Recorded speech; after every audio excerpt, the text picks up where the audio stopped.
This video is brought to you by Factor.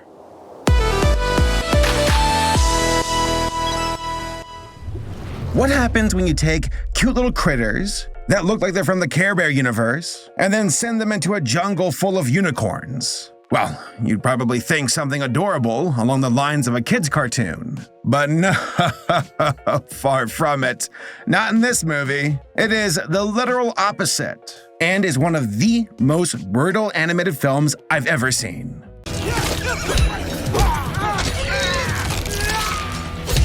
Graphic bloodshed, impalement, hangings, murder, psychedelic trips, cannibalism, religious fanaticism, militaristic brainwashing, sexism, infidelity, and of course, genocidal warfare. And that's honestly just the broad strokes of this movie. There are particular moments while I was watching where I had to put my hand over my mouth in shock due to the graphic tone and the narrative twists and turns of the film. And the name of that movie? Unicorn Wars.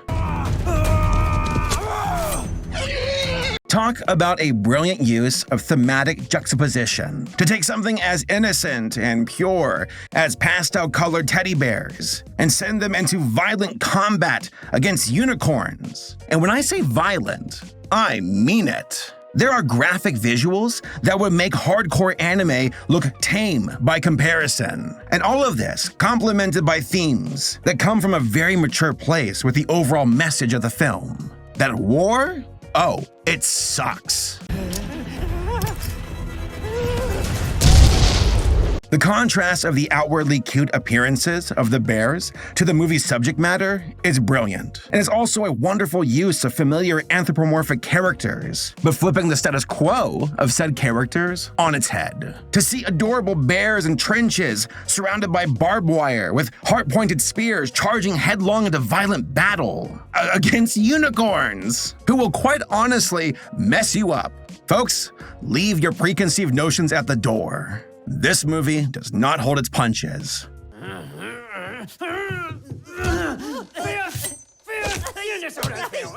But real quick, two things. Number one, subscribe to my channel if you haven't. Yeah, apparently asking your audience helps, so subscribe, woo! And number two, a big shout out to this video's sponsor, Factor. One of my main goals for this year is to stop ordering out food all the time. I do it way too often and it's stupid expensive. I looked at my receipts last year and was like, Saber, you've got to start eating at home. But I'm also stupid busy. But that's where Factor has my back. Factor has prep meals that are tailor-made to my needs, which means a lot of meat and a lot of veggies for yours truly. Plus, they are fresh and never frozen. Literally, today, I was like, dang, I don't know what I want for dinner. I don't have time to make anything. And I walked downstairs and I saw my Factor delivery right outside my door. And I was like, yes! Yes! And I totally destroyed 2 trays of queso fundido. Did I say that right? Fundido. It was fun for me to eat, I'll tell you that. I didn't even record myself eating the grub for this video. I was just that hungry. I also love how much variety Factor includes with their meals. From Mexican to Italian to cartoon food. Okay, you got me. I made that last part up. But trust me, you don't want to eat the food from this movie. So, head to Factor75.com or click the link below and use code Saberspark50 to get 50% off your first Factor box. That is, once again, Factor75.com or click the link below and use code Saberspark50 to get 50% off. I highly recommend Factor. Go hit them up today. And now, time to march off to glorious cuddly victory. Sed fuertes, hijos míos.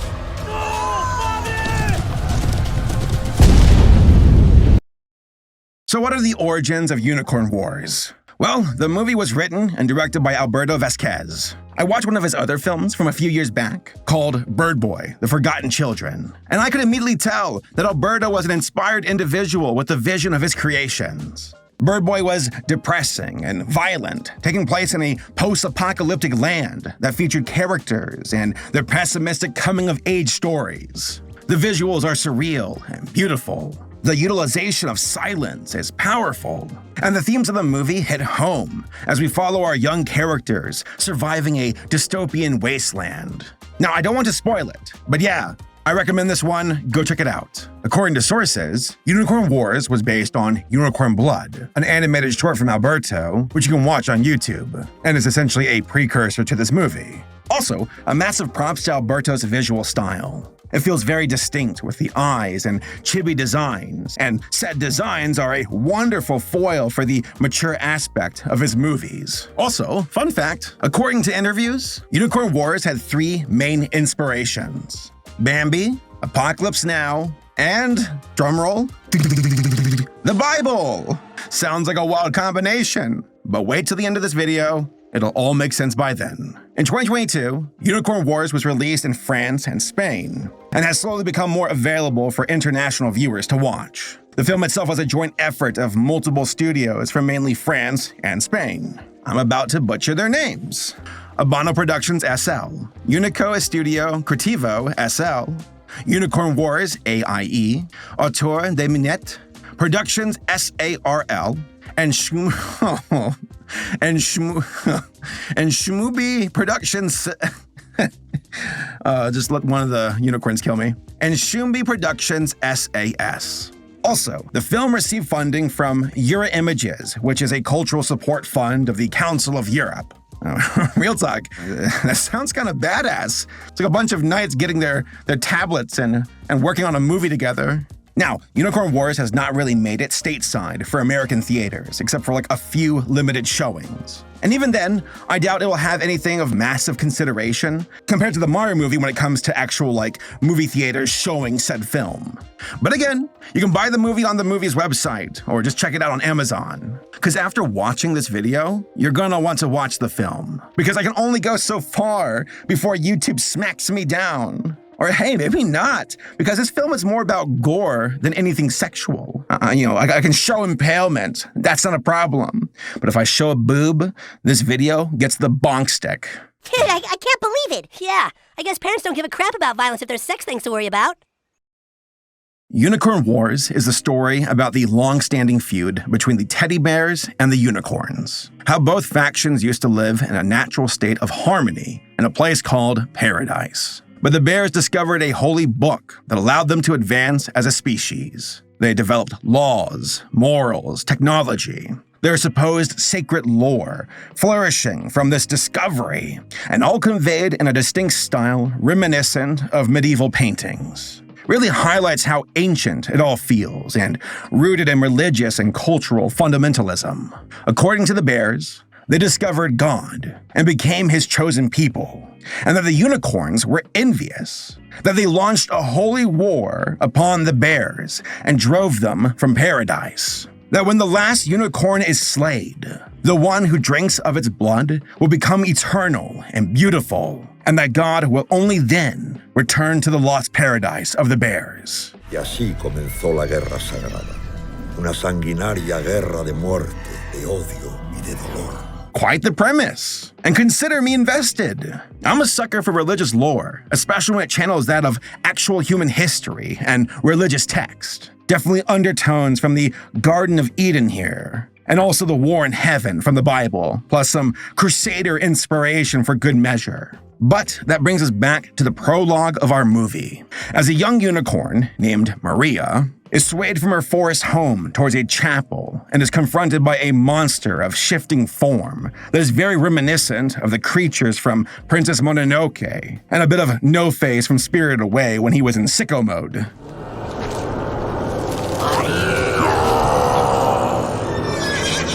Maria escapes the broken chapel and the clutches of the mysterious monster and its ape-like minions. My interest? Piqued. And God, this film is just busting out the gate with visuals that are downright gorgeous. The colors, the characters, the backgrounds. Absolutely incredible. And we get this caliber of effort and quality throughout the entire film. We are then introduced to the bears. Pastel and chibi, cute and adorable, and running drills at boot camp. Definitely channeling that Full Metal Jacket energy. Serious, sir! Get your fat ass up there, pile! What the hell is the matter with you anyway? Now, it's quite the sight to behold, seeing bears training for battle in a military camp that is donned with hearts and rainbows. Perhaps a subtle way to hint at the uninitiated and innocent people sent to war? Maybe. In the barracks, the bears are bragging about their looks and cuteness, fueled by vanity and a fierce envy of being the best. Initially, the tone of this scene comes across as silly, but quickly devolves into a brawl between the guard and one of our main characters whose, I kid you not, name is... Bluey! I'm not making that up. That is actually his name. Now I want to see a Bluey-inspired episode of this movie. No, I don't.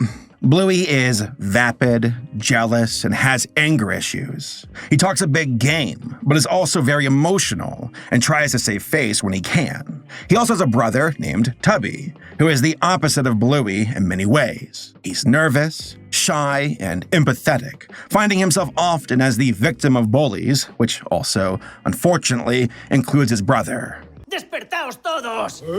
¿Eh? ¡Mirad! ¡El cerdo de Gordy se ha orinado en la cama! Fijaos, quería hacer como si nada y sacarlas fuera para que nadie se enterase. Off the bat, I love the use of anthro characters in this movie. The bears are represented in a variety of ways, including polar bears, pandas, brown bears, and then, of course, Care Bears. Alberto is on record saying that he likes to play with animal iconography. That, quote, anthropomorphic animals don't belong to a specific culture or time period. They kind of belong to everyone. They're part of everyone's childhood, end quote. And yeah, I fully agree. And let's just say that he goes all out in demonstrating the horrific impulses of humanity via the conduit of a teddy bear. The military camp is under the orders of a high command, though we don't really learn too much about their motives outside of just waging a war against the unicorns. Based on their outfits, one can draw parallels to totalitarian military leaders like Mussolini and Stalin, so it's not a stretch to assume that these men enjoy their power over their soldiers. There's also a priest bear in the camp that is obviously inspired by the Catholic faith, a father who preaches about the sacred word of God, and that the unicorns must die. ¿Acaso no es verdad que el unicornio debe morir? ¡Muerte! ¡Muerte al unicornio! Bluey, Tubby, and their unit are then given orders to enter the forest and proceed with a rescue operation, that another unit had been lost for days, and that they must discover what had happened to them. To the high command, they did not have faith in the woefully unprepared unit, but they did not care. These bears were being sent into a potential meat grinder, but that was an acceptable loss, that the high command saw it as collateral damage. So began the mission, as these soldier bears marched into the jungle, along with their sergeant and their bear priest. Interestingly enough, the sergeant had a negative reaction to the priest and the idea of God, and rejected the heart-shaped pendant. Remember this, it will come back into play later in the story. Corazón mimoso para ti también. Aleje de mí ese... Tearful farewells were given in the village, with Bluey and Tubby's father wishing them well, and that their mother would have been proud of them. Now, throughout the film, we see flashbacks through Bluey from his childhood, which paints a picture of why he is the way that he is. That his blue color alludes to the closer relationship he has with his father, while Tubby was closer with his mother, a fact that enraged Bluey even as a child. He was jealous that he was not the firstborn, and that Tubby was being embraced by his mother first. He was angry that his mother cheated on his father, and he was upset that Tubby was closer to his mom. And all of this leads up to a reveal which, spoiler alert, I'll give you a second, that Bluey poisoned his mother out of wrathful impulse and regretted his decision all the way up to his mother's grave. Only Bluey knew what he had done, and he proceeded on in life striving to live up to his father's vision of being the best in order to be worthy of the respect of others. Obviously, the father's wishes stem from his own failed marriage and a sense of insecurity due to losing the love of his wife to another man. Nunca seas un mediocre como tu padre. Tienes que ser bueno, hijo. Tienes que ser el mejor. Again, it is wild how this is all conveyed via teddy bears. But god damn is this narrative effective. As the unit marches on into the forest, their nerves begin to rattle. There's a sense of dread and danger surrounding them, even though the forest itself is filled with the sounds of nature, which, by the way, these tropical animals are just gorgeously animated in a very realistic style. I was curious if the setting was based on a specific location, based on the animals, but I don't think it is. All that matters is that they are nature and are in perfect balance, unlike the bears. The metal of the soldiers begin to unravel as they stumble upon some bugs that are virtually psychedelic drugs. But the priests protest to the debauchery, that it was forbidden in the sacred book. The sergeant then loses his cool and threatens the father, saying that in the forest, he is God. Oiga, me está haciendo perder los nervios. Y ya sabe que cuando me pongo nervioso, mi cuchillo se pone nervioso. ¿Ve cómo tiembla? It is a very weird situation. On one hand, I think the soldiers should have the right to take the edge off and not be bossed around by religious text. On the other hand, doing hard drugs during a mission is probably not a prudent call. So, the unit decides to screw around and find out, with everyone, besides the father, going on an insane drug trip that is beautifully animated. Some soldiers have fun, others don't, but unfortunately, for the two polar bear brothers, they get lost in the forest, and the next morning reveals a horrific tragedy that occurred during the night. ¡Dios mío! ¡Está muerto!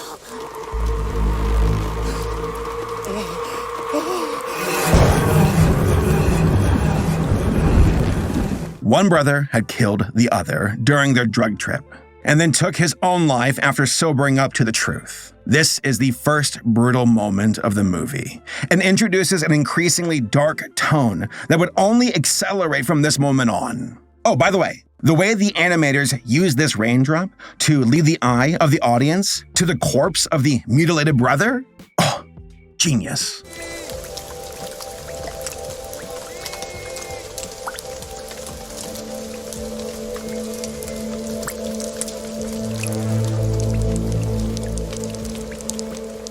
The unit eventually discovers the camp of the missing soldiers, and only corpses remain.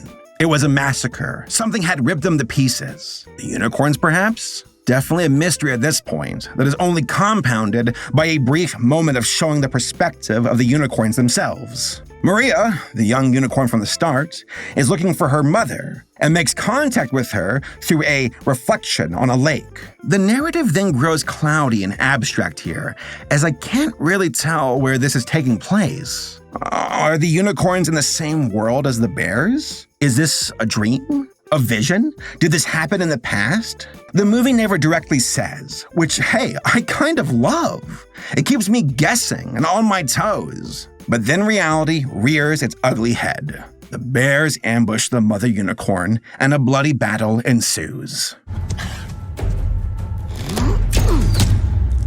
The entire unit is virtually wiped out, besides Bluey, Tubby, and the guard bear from the beginning, who is in horrible shape. Bluey swore revenge on the guard at the start, and saw it fitting to exact it right after the battle, by eating him.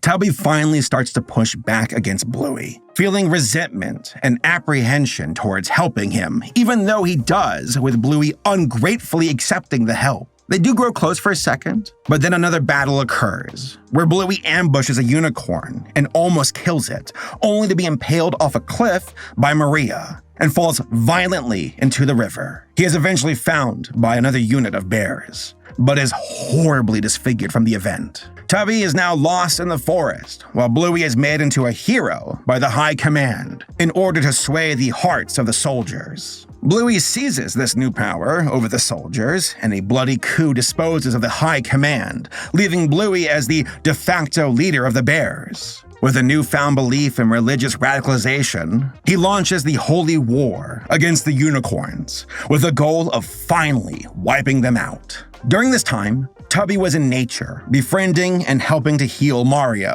I spelled it as Mario. Helping to heal Maria.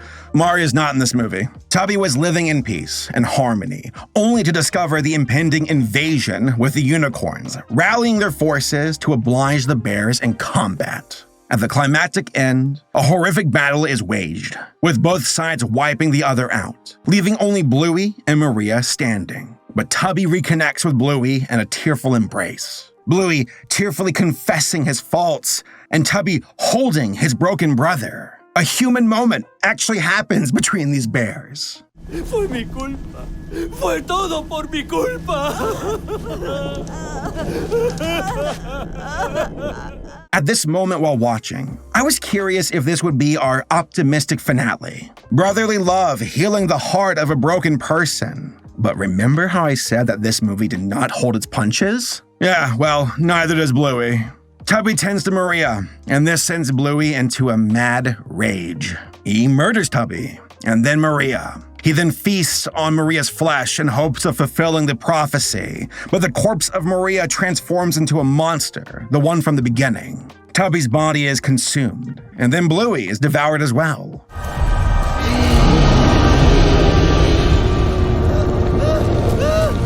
The shape then takes form into that of a human, as it slowly marches down a river of blood, with the simians following behind. And folks, that is the movie.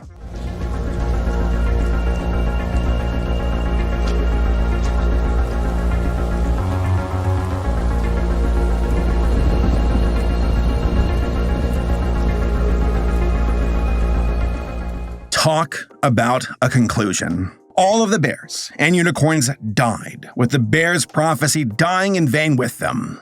Immediately, I was brainstorming theories. Was that truly a human at the end? Were the primates humans that devolved from following their own downfall? And the remains of humanity are what the bears discovered? What is paradise? Did it even exist? Were the unicorns ever truly magical?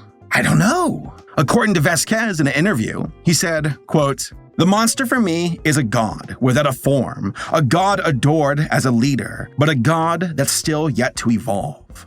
When the end comes, the god takes form, and the prophecy of the Book of the Bears is fulfilled. It's a magical, mysterious element that's there to reinforce the concept of what violence does to a society." End quote. Now, I appreciate that Alberto said, "the monster for me," implying that he has his own interpretation and that the viewer can make of it as they want. Initially, I thought humanity already existed, and we were witnessing the fallout of a world that was mutated from nuclear fallout a la Adventure Time. But that is only my respective interpretation. That all being said, the themes in this movie are undeniable. War brings out the worst in people, be it unicorn, teddy bear, or humanity. That there are individuals who follow the machine blindly, those who don't question it, those who feel powerless. How some benefit from the machine, but that most pay the price with their own blood.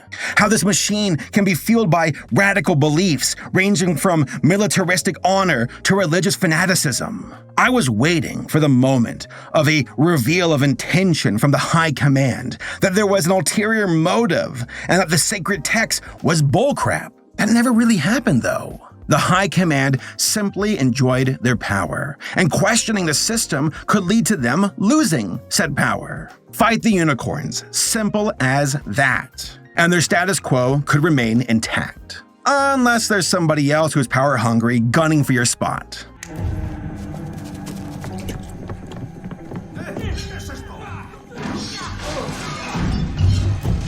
Nature versus the modern world. Masculinity versus femininity. The power of faith and how it can warp people to its will and send them to their deaths. All of these characters were incredibly interesting and had layers to them. Complicated with motivations I could understand but would not condone. Bluey hated his mother for betraying his father. I can understand that sentiment. But killing your mom? That's a step too far. And even Bluey realized that as soon as he committed his heinous act. Bluey's character is one that is defined by envy, contempt, jealousy, and lacking any restraint when it comes to understanding those emotions, that he was susceptible for the downfall that he incurred. that these emotions manifested in the most abhorrent ways imaginable and sent him and all of his fellow bears to their deaths. For Tubby, he was an olive branch of peace. His mother's love instilled him with empathy, but in the end, it wasn't enough to stop Bluey and his violent crusade. That if anything, seeing Tubby tend to Maria only enraged Bluey and stroked his emotional trauma. From the macros of the movie being about the institutions and cultural influences of a people, to the micros of an individual and their family, it all went into the same machine that splattered out blood and bones. For the unicorns, I wasn't able to fully understand their point of view besides defending themselves. They seemed like they were stewards of the forest and nature, which is echoed by the moments in the film where the animals and setting are in harmony. But outside of defending themselves, there isn't much to say about them. Initially, I was hoping for more, but now that I think about it, the less is more approach works very well here. I don't need to know everything about the unicorns except that they are willing to fight back.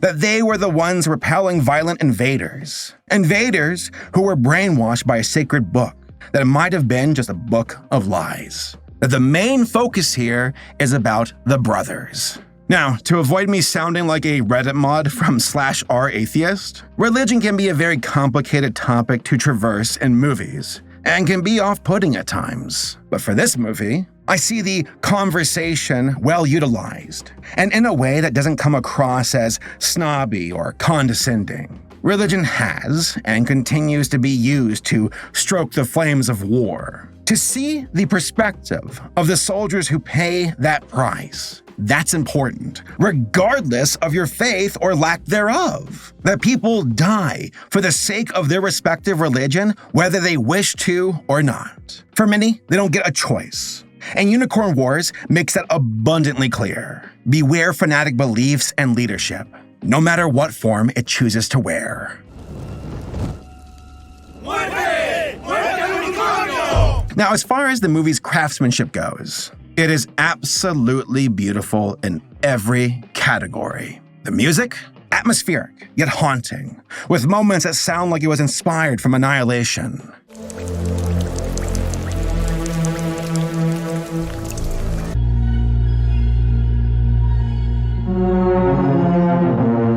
The voice acting is also top-notch, and you can really hear the quality performance from each character, especially during moments when they're falling to pieces. ¡Digno! ¡No eres digno! No soy digno. But ultimately, it's the animation that wowed me the most. Now, the story is incredible, and it took some bold strokes by subverting the expectations of viewers. Yet I consider the quality of the visuals to be even above that, and that is saying something. The backgrounds in this movie are top tier from start to finish, and are bolstered by fluid animation that range from violent battles to psychedelic drug trips. To say this movie was ambitious would be an understatement. It just drips with passion, conviction, and vision. I thought the character designs would be off-putting, but they work incredibly well with the overall flow of the movie. To take such a mature and violent subject matter and present them with bears truly highlights the utter absurdity of war and the innocent people who suffer from it. And hey, if you want to find that out for yourself firsthand, there's a game for the movie. Yeah, there actually is. Go stab some unicorns as a teddy bear. Much more preferable than being drafted into an actual religious field crusade.